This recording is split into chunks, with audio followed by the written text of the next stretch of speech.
wa mugabo muheruka kubamba iwakoze ibi uriya mugabo mwiceje wundi n'uwitiba birashishikara niba bahoye uyu mugabo yaramaze ariko ndakunda Yesu mwebwe mugira ngo hariya bagiye gupfa umugabo w'abagabo yitwa Yesu bagushiburira bagaca basanga n'abariho yicaye kuyizire mwana wawe murita mwibohero kandi ari mwibohokero by'imitima ariko turasikiruta amahera. Haleluya. Yavuze ngo amavuta Imana iguha amavuta ya mwewe. Ariko turi kumwe n'intare mu muryango wa Yuda. Haleluya. Dushobozwa byose na Kristo duhigomeze. Icyo duharanira ni ukugira ngo tuze tubane mu ijuru. Amen. Gituma turiko turabandana kugira ngo tuzobane mu bwami bwo mwijuru. Imana iziguha iherezo ryiza. Biri mu mwishikanye Imana izoguha iherezo ryiza. N'izinyongera nazo iziguhe tukiri no mwisi. Bwana sifiwe sana. Dusome igicete cy'Abaheburayo igice 6 tuvuye hasi. Imana ibahezagire cyane. Dusome mu izina rya Yesu. Amen. Amasezerano y'Imana atera ibyizigiro. Hamwe Imana yasezeranira Aburahamu isezerano. Kuko atawe yogira indahiro ayiruta yarirahiye. Ateka no kuguhungisha nzoguha kandi no kukugwiza nzokugwiza. Iko byamubereye amaze kwihangana ahabwa ibyasezeranye.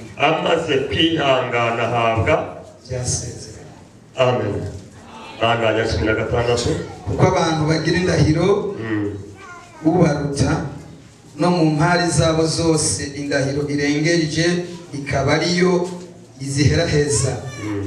Cyo cyatumye Imana kuko igomba kurushiriza kwereka abaragwa b'ibyasezeranywe ingene imigabo yayo idahinduka, ishira hagati indahiro kuba umuhuza kugira ngo bibiri bidahinduka ibyo Imana itabasha kubeshiramwo biduheshe kurema cyane twebwe abashitse mu buhungiro nibwo kubangiriza ibyizigiro byashizwe imbere yacu. Ibyo byizigiro tubifise nk'ikizirika umutima kigumye gikomeye cinjira hirya y'igihuzu gikingiriye ahera cyane, aho Yesu yatwinjiriye atwitangiye imbere amaze guhinduka umuherezi mukuru ibihe bidashira mu buryo bwa Melkisedeki. Amen.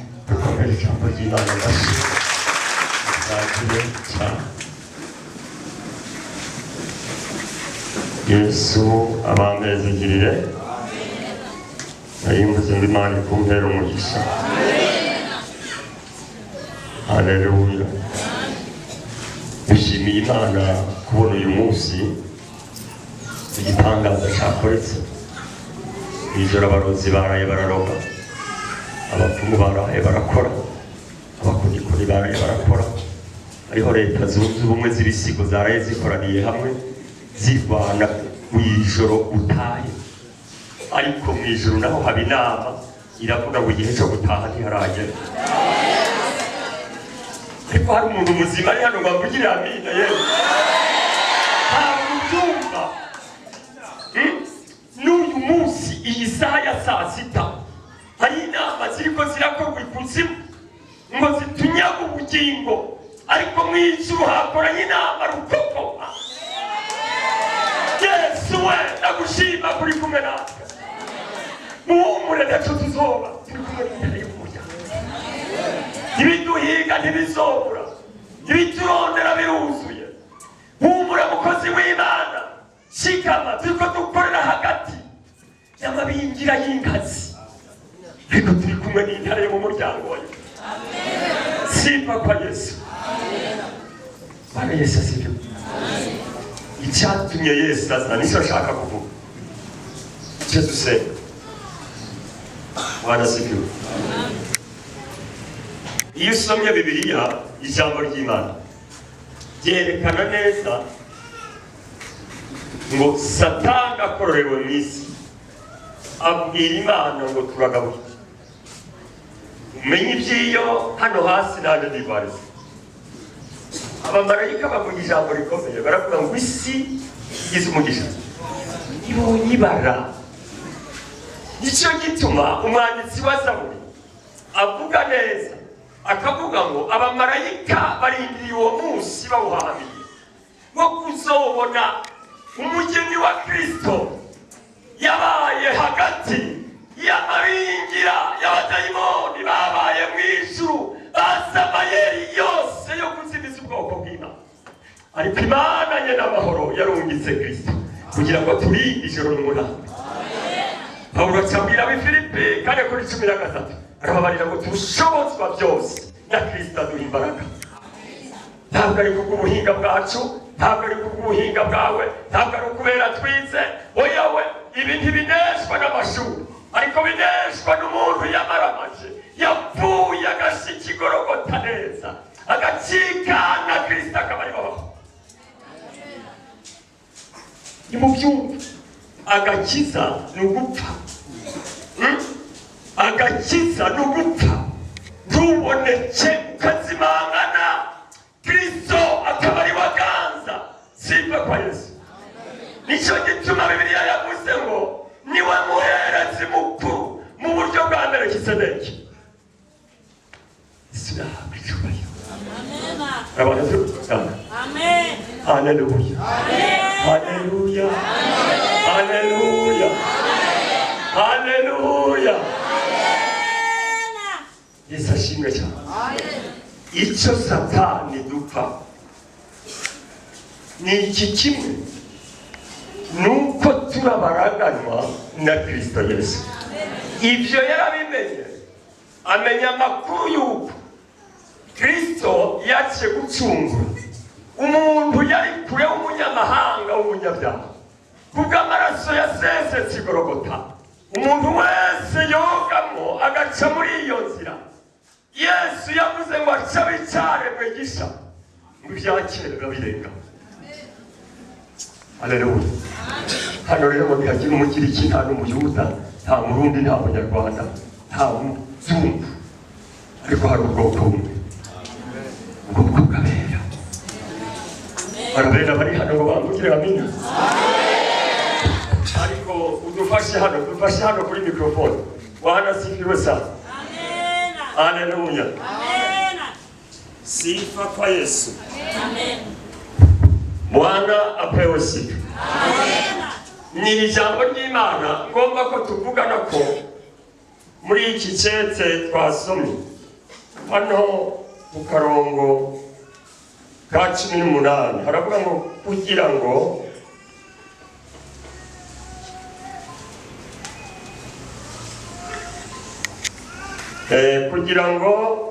bibiri bidahinduka, ibyo Imana idabasha kubesheramo biduheshe kurema cyane twebwe abashitse mu buhungiro, nibwo kubangiriza ibyizigiro byashinzwe imbere yacu. Abashitswe mu buhungiro. Haleluya. Haleluya. Haleluya. Ikibazo dubise ntimukizi, turi kumwe n'Imana muri rugendo, ariko Imana ubwayo yitegereje umuntu gusa w'inyama n'amaraso. Pawulo aravuga ngo abo tunigana n'abakuru, bantu bafise ububasha, abakuru baganze iki kirere. Pawulo abwira Abanyefeso 6 niho yavuze ngo mwiyakirire ibirwanisho. Intambara zirahari, kandi nubwo hari intambara ariko turi kumwe n'abanesheje. Yesu nashimwe cyane. Ntabwo ndashaka kuvuga umugisha w'Imana. Iyo tuvuze umugisha twumva amafaranga. Iki kintu iki kintu iki amafaranga Imana yaguhe yaranayatanze n'ayawe yabyise iki inyongera nizo nyongera Imana izikumpere mu izina rya Yesu. Imana iguhe iby'umutima wawe wacurondera byose ubyakire, ariko igikomeye ngiki, haleluya, ni ubugingo bwawe bwo kurukira mu maboko ya Kristo. Mwemu yera akaba ari bagukontorora. Avuze ngo genda gauche ukajya gauche, avuze ngo genda droite ukajya droite. Ikibazo gihagaze umunsi umwe, kandi ibibazo ntibugire ngo byatanguye umunsi umwe baraje intumwa zibwira Yesu, ziramubaza ngo ariko tubwire umukuru muri twebwe ninde? Atarabishyura nyina wa Yohana barashitse, aramubwira ngo ndasaba umuhungu wanjye umwe aje iburyo uwundi aje ibumoso. Atarabishyura Yuda arababwira ngo jewe no mubarongera. Nibibazo abantu bafise ibibazo, ariko Kristo afise igisubizo. Haleluya! Hari abantu bamwizera hano ngo bamumpere icyubahiro. Oya, Imana si amajambo, Kristo n'ubuzima turabubamo tukabugenderamo. Iyo bavuze ibibazo ukababwira ngo aho narahaciye ndaharenga, wanyambukije nawe yo kujabutsa. Haleluya! Anasi mwene data yatubwiye ijambo rikomeye. Haba havuzwe byinshi ariko umuntu wese akiyakiriye ikintu, siko bimeze cyane. Yavuze ngo ibibazo ntibishira ahubwo bihindura ishusho. Bizorangira nitwicarana n'umwami w'abantu. Siva kwa Yesu umunsi umukwe azoshingiranwa n'umugeni, nibwo tuzohanagurwa amosozi turuhuke imiruho yose. Ariko tukiri hano mu isi turi n'amarushwa menshi, ariko Yesu yavuze ngo nubwo amarushwa y'umugororotsi ari menshi, ariko ibasha kuyamukiza yose. Iyo mwishanye Imana igucira kanzu ukiri kurahura nabyo. Ni indanzi y'amajambo avuga ngo amasezerano y'Imana atera ibyizigiro. Amasezerano y'iki? Atera ibyizigiro. Haleluya! Igitera ibyizigiro ni ijambo wabwiwe. Burya umugeni bakimuresha hakaza ijambo rivuga ngo I love you. Ako kantu bakagendera bari iminsi utungika mu zindi mu batunge kukababa yarambika mu umva Yesu ariko arakubwira ngo I love you. Haleluya! Yesu arakubarira ngo ndagukunda. Hari abantu bigeze gukundwa hano ngo batuze ibiganza. Abantu bakundwa, umuntu umwe yarashingiye intare kandi baratandukanye n'umugabo. Umwumve rero irabiye hano mu isi igira igarukira, ariko ya Kristo yashishikara kuko abaguze ubuzima, abahejeje kurema ubuzima, ahari ubuzima. Arambwira ngo nimba mukozi w'Imana hari abakobwa bakunzwe mu gisagara ngo ndi mubambe, kandi umugabo wiwe ubu n'umutegetsi. Arambwira ngo namba hari abakobwa bakunzwe, hakaba hariho n'abagore bigeze gukundwa. Ibya imvuga n'akaya agerageje kuja hagati, arambwira ngo umukozi w'Imana, kandi baheruka no kumuhezagira ni pasiteri. Arambwira ngo kugira ngo nsubirane ngo nureka yo kumbwira ngo ja mu muriro. Murabyumva? Iyo atari uhoraho yubatse urugo, ibindi ni ugusa. Amafaranga ntiyubaka arakompleta, ariko Kristo iyo yubatse. Naho muba mwarariye ubusa n'umugore, mubyuka mutwenga mu gitondo kuko ubwiza bw'Imana buri muri iyo nzu. Haleluya! Naya mahoro turondera. Nekubona umugore n'umugabo bafise imodoka zibiri zitaha mu rugo, mwe mukavuga ngo niyamini. Oya, iyo bagiye muri imwe bagenda bararyana. Yesu yarahavuye. Ariko muzotira gahuza umuzi waje, akatwengo madamu aratwenga kandi muzi ukabona na muziki kubera amahoro no yavuze naje nkayamuha amahoro barayataransfera nani guha amahoro wewe wayabuze urugo rwabuze amahoro yiyakirire uperane utahanye amahoro uje kuyasuka mu rugo rwawe uyasuke mu mutware uyasuke mu mutware kazi Kristo aguha amahoro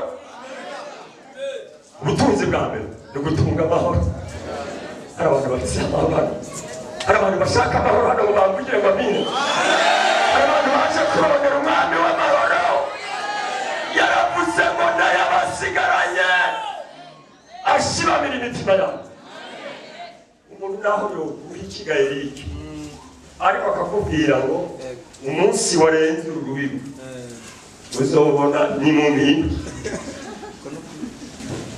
yaguhaye n'imiliyoni cyane arakubwira ngo bitarengwa wogira amahoro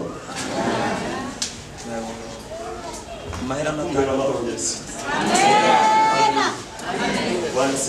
amena kuri target y'Imana yakuganye n'umugeni iramubarira ngo uhumure nubwo mwisi ndagusize umeze nk'intama igoswe n'amabingira Kristo ashaka kuvuga ngo sindabataye simbasize nk'imfubyi ariko ndabasigaranye umwitsi ari we ntego Yesu Yohana 16 aravuga ayo majambo aravuga ngo umwitsi azoza kandi uwo niyaza aca bagira abagabo n'ibyabona byo kunshingira intama wibaza ngo intumwa zarorohewe mwibaza ngo intumwa zarorohewe ariko kubera bari kumwe na Petero Petero akaza abacibita amajambo abakora mu ngo umunsi ahagurutse ikimuga ku irembo ryitwa Gisa bari kumwe nawe arababwira ngo wa wundi wa mugabo muheruka kubamba iwakoze ibi uriya mugabo mwiceje wundi n'ubitiba birashishikara niba bahoye uyu mugabo yaramaze iminsi yicara ku irembo ryitwa ariko nigomba kugira ngo amine ubutunzi bwa mbere ni ugutunga amahoro ibindi ntibakubeshe nimba hari ikintu kibi n'amafaranga utahawe na Yesu akubuza amahoro nigeze kuretira 50 miliyoni 50 mu 97 niyo mafaranga yakanye mu mpimba kugira ngo n'ikibazo rero natoye bangira wa mbere hanyuma hariya ntihajyayo abatoye ibibazo hari abantu babononye by'igihugu ariko ndakunda Yesu mwebwe mugira ngo hariya bagiye gupfa umugabo w'abagabo yitwa Yesu bagushiburirayo bagaca basanga nawe niho yicaye kuyizira Imana wawe muhita mwibohero kandi ari mwibohokero ry'imitima yasanga yo yavuga ngo niyo yicaye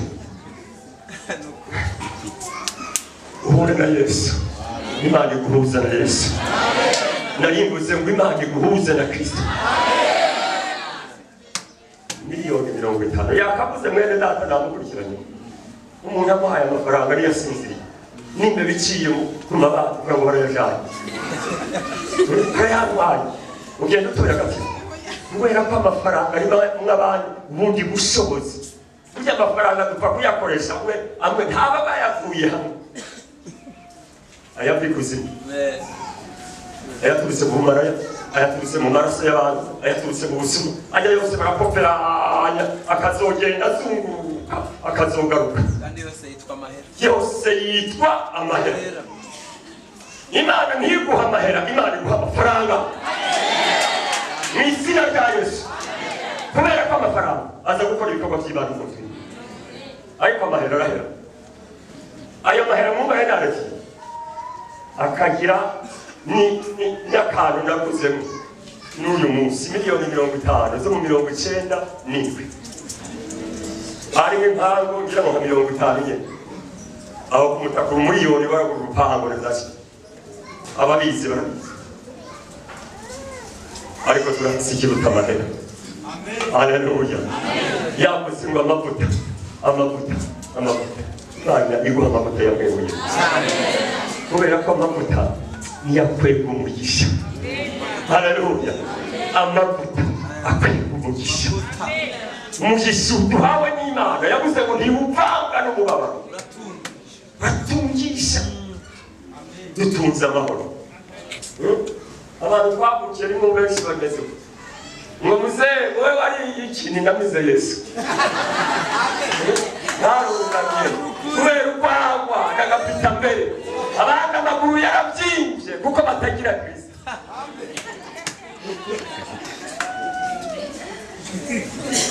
Hariya mugabo mugwiza tu ageze ku matrosi bya bindi bikwegana 19 muri iki gihugu.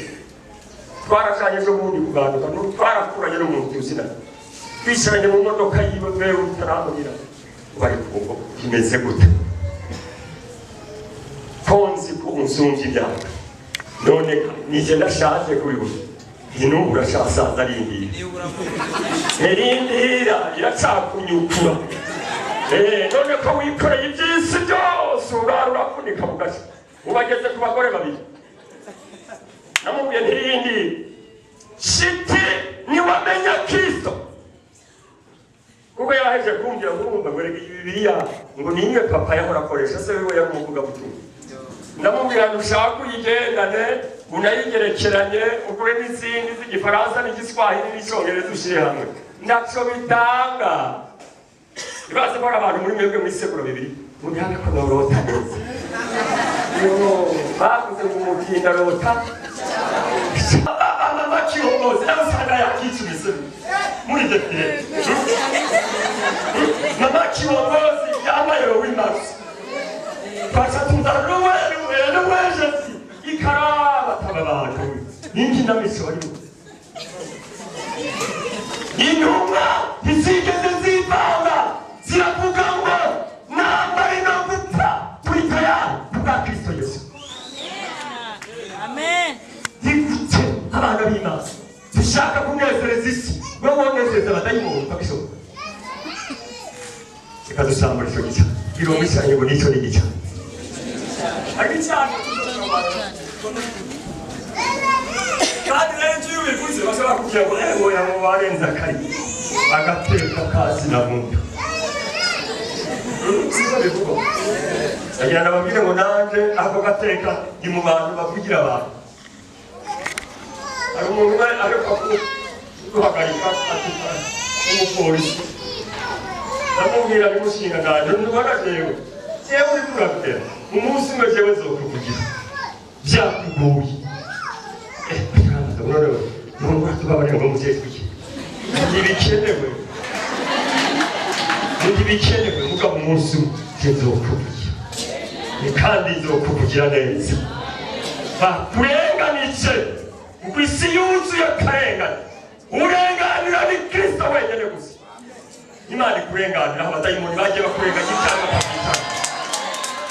Haguruka bumva ko dufatikanije dusambura iki gicaniro cyakubujije amahoro cy'abafilisitiya badayimoni n'ibindi ibi byose byubaka ishengero ry'isi.